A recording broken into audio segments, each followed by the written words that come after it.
ये देखिए, जैसे यहाँ पे नोट्स लिखने के लिए कुछ दिया रहता है ना, तो इसमें मैंने शेफ़ के लिए एक नोट लिख के छोड़ा है। Hope the chef of Regent gets this note, जो मैंने लिखा है उनके लिए, क्योंकि इनका खाना इतना अच्छा था तो मेरा पूरा क्वारंटाइन स्टे में खाने की बिल्कुल टेंशन नहीं थी एंड मेरे फैमिली मेम्बर्स भी बहुत खुश थे। तो इसलिए मैंने एक छोटा सा नोट लिखा है उनके लिए। To the chef, food served by your chef during my quarantine made my life easier because the food tasted amazing and so fresh, just like home cooked food. Special thanks to the chef at Regent, Jasmine, Indian chef. तो special जो Indian chef Regent में काम कर रहे हैं उनके लिए thanks a ton, क्योंकि मेरा स्टे बहुत इजी गया, मुझे ज़्यादा परेशान नहीं होना पड़ता था खाने के लिए। तो मैंने एक ही बार बस बाहर से खाना ऑर्डर किया because I wanted to have from McDonald's. वो बस क्रेविंग थी, ऐसा नहीं था कि खाने से मैं तंग आ गई थी। बट जो भी उन्होंने इंडियन खाना भेजा है, when I see other circumstances जो लोग क्वारंटाइन में बिता रहे हैं, उसमें ये वाला खाना मिलना वॉज रियली, मतलब मेरा नसीब बहुत अच्छा था ये ऐसा वाला खाना मिलने के लिए। So this note is specially for the chef. So मैं ये नोट शेफ़ को स्पेशली इसलिए लिखना चाहती हूँ क्योंकि every single thing that you are doing and every single thing which is around you in quarantine matters a lot. Okay, इतना ज़्यादा मैटर करता है, यू नो। वो आपको अच्छी वाइब्स भी दे सकता है एंड वो आपको डरा भी सकता है, यू नो, लाइक फियर भी दे सकता है मन में। तो जब भी खाना आता था ना, मैं हमेशा एक्साइटेड रहती थी कि आज क्या होगा, आज क्या होगा, ऐसे डिफरेंट आता था डेली, ठीक है। तो अभी ये एक दिन बचा है ना, ये काटने में बड़ा मुश्किल हो रहा है क्योंकि कल मेरा RDPCR है एंड परसों दिन मैं घर पर चली जाऊंगी। तो मैं इसलिए स्पेशल नोट शेफ़ के लिए लिख के रखी हूँ। होप उनको मिल जाए ये नोट, बिकॉज जो इंसान वहाँ बैठ के खाना बना रहा है ना, उसकी वजह से कोई एक और इंसान उसकी वजह से खुश हो रहा है एंड उसका लाइक स्टे इजी जा रहा है ना, तो बहुत बड़ी बात होती है। एंड बोलते हैं ना, जो भी खिलाता है ना तुमको खाना, उसका आपको बहुत ज़्यादा ग्रेटफुल रहना चाहिए उसके लिए। And I am very grateful to the chef because ऐसा खाना देने की वजह से मेरा स्टे बहुत इजी गया है। एंड जो खाना खिलाता है उस पर मैं हमेशा मैं उसकी कर्जदार समझती हूँ। हमेशा कोई मुझे एक बारी भी खिला देना, एक really very very very very emotional towards them. तो थैंक यू सो मच, यही बताना था। अभी बस शाम हुई, शाम नहीं रात हो चुकी है, 10 बज चुके हैं। अब मैं खाना खा रही हूँ, आज बहुत लेट हुआ। एंड आज नया रूल पता चला मुझे अभी जस्ट थोड़ी देर पहले ही, मुझे सिंगापुर में आप डायरेक्टली इंडिया से आ सकते हो एंड क्वारंटाइन भी नहीं रहेगा 10 दिन का। घर पे क्वारंटाइन रहना पड़ेगा आपको 10 दिन। सो जस्ट सोचिए आप, मेरा नसीब इतना खराब था कि मैं 3rd कंट्री को भी गई, ठीक है। मैं यूरोप सर्बिया तो गई ही गई, वहां 14 दिन बिताए मैंने। 14 दिन बिताने के बावजूद मैं होटल क्वारंटाइन में भी हूँ सिंगापुर के। अब ना इन सारी कंट्रीज को कैटेगरीज बना रखा है अलग अलग, ठीक है। तो अभी ये सर्बिया, इंडिया, ये सब कंट्रीज कैटेगरी 3 में है। कैटेगरी 3 मतलब बस आओ, RT-PCR टेस्ट कराओ एयरपोर्ट पे, फिर अपने घर जाके एक कमरे में रह जाओ। आप कमरे में रह रहे हो, घर पे रह रहे हो, डजंट मैटर, घर जाके रह लो आप क्वारंटाइन। मतलब 10 दिन घर से बाहर मत निकलो, घर पे रहो। कितना अच्छा होता हो, सोचो। मुझे सर्बिया जाने का बिल्कुल भी गम नहीं है because I saw another country, नई कंट्री थी, नया एक्सपीरियंस था, बाहर घूम रही थी मैं। बट जो ये 10 दिन यहाँ काटे ना मैंने, इसके लिए मुझे बहुत बुरा लग रहा है अपने आप से। And I am feeling so cheated, you know, कि काश मुझे वो मौका मिलता कि मैं डायरेक्ट घर जा सकती, क्योंकि मुझे इस चीज में कितनी प्रॉब्लम हुई है मैं खुद जानती हूँ। कोई नहीं जानता है कि मैं किस चीज से, किस मेंटल प्रेशर से मैं गुजरी हूँ। That thing only I know, and वो मेरे तक ही रहेगा हमेशा, किसी को नहीं पता चलेगी ये बात। तो बस यही है, इसलिए मैं डिनर भी नहीं की, मेरा मूड ऑफ हो गया था। तो अब डिनर खाऊंगी बिकॉज बहुत ठंडा हो चुका है वो। अभी मैंने खोल के देखा, बहुत ज्यादा ठंडा हो चुका है डिनर। तो अभी वो खा लेती हूँ, नो पॉइंट ना, क्योंकि एक ही दिन बचा है। अब मैं बुरा मान के भी क्या कर लूंगी बताओ, है ना।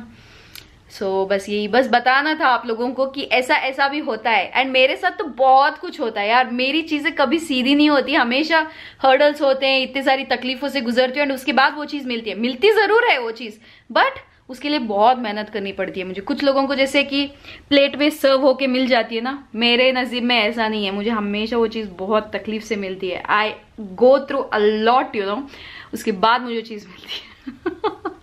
अपने आप पे हंसूंगी क्या पता नहीं। एंड इतनी देर से मम्मी को फोन लगा रही हूँ, भैया को फोन लगा रही हूँ, कोई मेरा फोन नहीं उठा रहा है, क्योंकि आई एम श्योर वो लोग इसी बारे में बात कर रहे हैं फोन पे अभी, कि काश वो यार रह के जाती और थोड़े दिन डायरेक्टली जा सकती थी, होटल में रहना नहीं पड़ता। ए लो, मम्मी का फोन आ गया अभी, अब बात करूंगी उनसे, बाय। सो अभी बस मैं यहाँ पे काम करते हुए बैठी थी एंड बाहर डोर पे नॉक हुआ है एंड अभी रात के ट्रस्ट मी 12 बजे हैं एंड मैं वैसे भी जगी रहती हूँ ना देर तक। तो ये एनवलप आया हुआ था रेजेंट से, तो देखते हैं कि क्या है एनवलप में। कोई love letter from Regent to the quarantine people, let's C.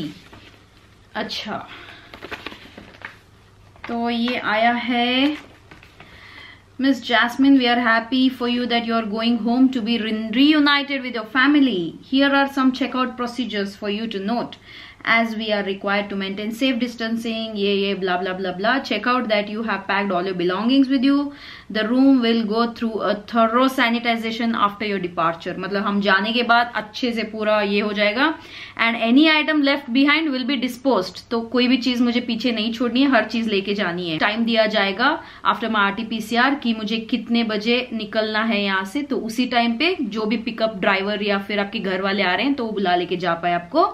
Remain in your room until you allocated, मतलब ये इन्होंने फोन करके भी मुझे आज बोला है कि बाहर मत निकल जाना, हिम्मत मत करना निकलने की, जब तक हम तुम्हें बोले ना कि निकलो बाहर. एंड वो टाइम जब हमको देते हैं ना, उसी टाइम पे हमको उस टाइम तक भी रूम में ही रहना है, जब तक वो आके नॉक ना करेंगे डोर पे. ओके, अगर हिम्मत कर ली जाने की तो $10,000 फाइन प्लस 6 महीने की जेल होती है, इम्प्रिजनमेंट होता है. On behalf of my team we wish you well and look forward to welcoming you back on a happier occasion. तो मतलब मेरा टाइम दिया गया है 9 और 10 के बीच, तो 10 बजे के अंदर मैं यहाँ से फुर्र हो जाऊंगी. मुझे आसमान में जाके उड़ना है, ऐसा लग रहा है. वो गॉड, आज की रात कब कटेगी ना, ऐसे लग रहा है. क्योंकि कल RT-PCR एक बार ही हो जाए ना, तो मेरे पैकिंग विकिंग में पूरा टाइम निकल जाएगा and I will be the happiest person on earth. तो इसीलिए 10th का मैं वेट कर रही हूँ ताकि मैं बाहर जाऊं और खुली सांस लूं, खुली हवा में सांस लूं. यहाँ पे ना मैं पक चुकी हूँ. इट्स जस्ट दैट मैंने किसी के साथ शेयर नहीं किया है, फैमिली मेंबर्स वगैरह के साथ, क्योंकि वो फिर परेशान हो जाते ना. ऐसे मैं बताई नहीं हूँ इसीलिए. तो आई थिंक जाने के बाद सबको बताऊंगी. बट रेस्ट ऑल, आप सबकी दुआ, सब कुछ अच्छे से कंप्लीट हो रहा है होपफुली. सो यस, कल मिलती हूँ आपको RT-PCR के बाद. Guys, good morning. अभी बजे हैं सुबह के 8 एंड 9:15 को मेरा टेस्ट है, RT-PCR टेस्ट. तो उन्होंने मुझे रात को ही, जैसे मैंने दिखाया था आपको, एनवलप दे दिया था कि सुबह तैयार रहना, होशियार और तैयार, और हिम्मत मत करना रूम से निकलने की, ये सब कुछ बोल दिया था ना. तो अभी उठी हूँ मैं. मुझे आधी सारी नींद लगी थी. जब ऐसा कुछ होता है ना, मैं बहुत नर्वस हो जाती हूँ, स्पेशली RT-PCR के लिए, क्योंकि नाक दर्द होगी, मुझे ये टेंशन है. एंड मैंने ये सुना है कि सिंगापुर में बहुत ज़्यादा देर वो डाल के रखते हैं यार नाक में, तो मुझे और ज़्यादा टेंशन हो रही है. होपफुली ज़्यादा कुछ असर हो ना मुझे, बट देखते हैं कैसा होने वाला है. एंड उन्होंने लिखा था, बोला था कि आधे घंटे पहले तक कुछ खाना पीना मत. ऐसा क्यों है रूल पता नहीं. शायद कोई जब गले में डालते हैं ना वो डंडी, शायद कोई वॉमिट वोमिट किया होगा उस टाइम, तो इसीलिए उन्होंने स्पेशली नोट लिखा था कि प्लीज डोंट ईट और drink anything half an hour prior to your test. I am sure कोई तो वॉमिट करके आया उनके सामने. सुबह उठना इज पेन, इसलिए शायद मैं सोई नहीं. मेरा सर इतना भारी है ना, आँखने के बाद 1 कप इंग्लिश टी पी के सो जाऊंगी मैं फिर. चलिए टेस्ट करवा के आती हूँ. वहाँ कैमरा अलाउड है कि नहीं पता नहीं, मैं नहीं लेके जा रही. मोबाइल रहेगा तो मोबाइल से ही मैं थोड़ा बहुत शूट करके आप लोगों के लिए थोड़ा बहुत देखती हूँ, अगर ला पाती हूँ तो. मुझे पासपोर्ट और मेरा IC रख लेके जाना है याद से. सो वहाँ मिलती हूँ. तो ये मेरा IC एंड पासपोर्ट तैयार है, तो ये दोनों लेके जाने पड़ते हैं. रही मेरी इंग्लिश टी, तो बस ये पी रही हूँ मैं. एंड आधे घंटे तक तो ये वैसे भी पेट में घुल जाएगी, सो चलेगा. Cheers, cheers to RT-PCR. Cheers.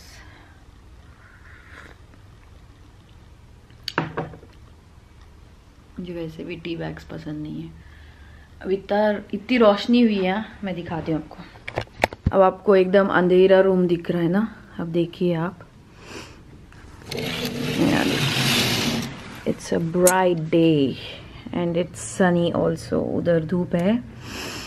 ये देखिए कंस्ट्रक्शन शुरू हो चुका है. मेरा काम शुरू, बैठ के देखना क्या चल रहा है आज, कौन सी ट्रक के टायर कहाँ धो ले जा रहे हैं। और वो देखिए क्रेन को भी तैयार किया है। ऐसा कुछ दिख रहा है दिन।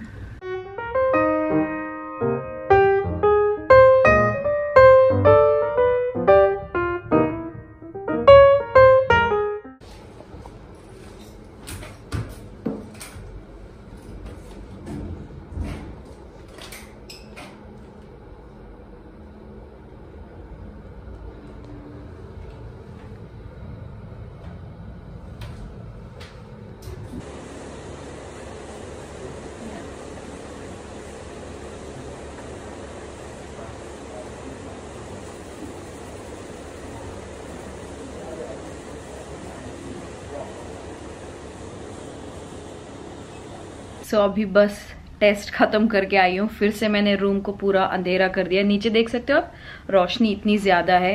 एंड जैसे मैंने आपको बताया था, मैं बिल्कुल सोई नहीं हूँ रात भर। मतलब मुझे वो जब भी ऐसे सुबह कुछ होने वाला होता है, आपको पता ही होगा मेरी आदत, मुझे नींद नहीं आती है। एंड रात को बिल्कुल भी नहीं सोई हूँ मैं।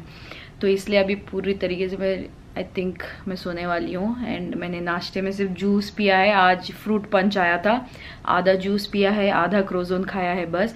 एंड अभी सोने वाली हूँ। और टेस्ट को जब बाहर लेके गए मुझे, ओ गॉड, मैं आपको बता नहीं सकती वो जो खुशी थी ना रूम से स्टेप आउट करने की।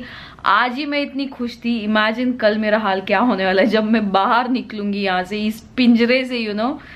तो मतलब जब वो बुला लेके गए ना, ऐसे एकदम सोशल डिस्टेंसिंग मेंटेन कर रहे थे, बिल्कुल हमको हमारे पास भी नहीं आ रहे थे वो। वहाँ 11th फ्लोर पे लेके गए हमको, वहां पे भी दूर दूर खड़ा किया था, बिल्कुल भी नजदीक नहीं। एंड कुछ भी हम छुए जैसा नहीं था, हमको छूने से मना किया था कुछ भी। और हमारा आईडीज हमको दूर से दिखाने थे बस उनको। एंड वो फिर बोलते हैं कि पलटाओ, एंड दूसरी साइड से भी आईडी दिखाना था बस। उसके बाद आपको खड़ा करते हैं। एंड देन जो टेस्ट लिया है उन्होंने, मेरा सैंपल यहाँ आई थिंक ये यहाँ तक भी कहीं तक चला गया था, वो पता नहीं। इतना डीप डाला उन्होंने, बैंगलोर का तो फार बेटर था इससे। मतलब ये डीप डाल के ना वो रखते हैं अराउंड 12 सेकेंड्स आई थिंक। और जब मैं ऐसे पीछे पीछे हटने लगी ना, तो उन्होंने बोला कि 5 सेकेंड्स मोर, कुछ नहीं होगा, ब्रीथ फ्रॉम योर माउथ बोले। माउथ से जब ब्रीथ किया तो पूरी स्मेल उस स्वैप स्टिक की, उस स्वैप स्टिक में क्या था पता नहीं, पूरी स्मेल मेरे गले में आ गई। एंड मेरे आंख में से आंसू आने लग गए, लिटरली आंसू आने लग गए। तो उन्होंने फिर निकाला लेफ्ट नोज से, फिर पूछते हैं कि आर यू ओके। मैंने बोला I cry whenever I do this test. तो फिर दूसरी नॉस्ट्रिल में भी डाला। दोनों नॉस्ट्रिल्स में चेक करते हैं, मुंह में चेक नहीं करते हैं लोग, गले में थ्रोट का स्वाब नहीं लेते, बट दोनों नॉस्ट्रिल्स में डाला। तो इस नॉस्ट्रिल में डाला तब तो और आंसू, मेरा मास्क गीला हो गया मास्क के अंदर, क्योंकि मास्क सिर्फ यहाँ तक उतारने बोलते हैं। तो पूरा मास्क गीला हो गया। एंड उसके बाद बोला कि चलो निकलो, अब हो गया तुम्हारा टाइम पूरा। तो उसके बाद अभी कल टेस्ट रिपोर्ट आएगी। मेरा टाइम चेकआउट का सुबह 9 से 10 के बीच है। तो होपफुली टेस्ट रिपोर्ट टाइम पे आ जाए तो 9 से 10 के बीच में चेकआउट कर सकती हूँ। अगर मेरा रिपोर्ट नहीं आया उस टाइम के बीच में तो मुझे थोड़ा डिले हो सकता है, 1 घंटे का, या फिर दोपहर के 1 बजे का, ऐसा कुछ मिल सकता है। मैं तो होप कर रही हूँ जल्दी आ जाए, मैं जल्दी निकल जाऊँ। मैं तंग आ गई हूँ और रह के, पता नहीं मैं कितनी पगलाने वाली हूँ कल बाहर जाने के बाद जब लोगों को आज ही मैं उन लोगों को देख रही हूँ, मैं मास्क के अंदर स्माइल कर रही हूँ उनको, जैसे कि वो लोग मुझे पहचान रहे हैं, मुझसे बात कर रहे हैं, क्योंकि उन सबको देख। सो हाँ, अभी के लिए मैं सोने जा रही हूँ, आपको मिलती हूँ बाद में।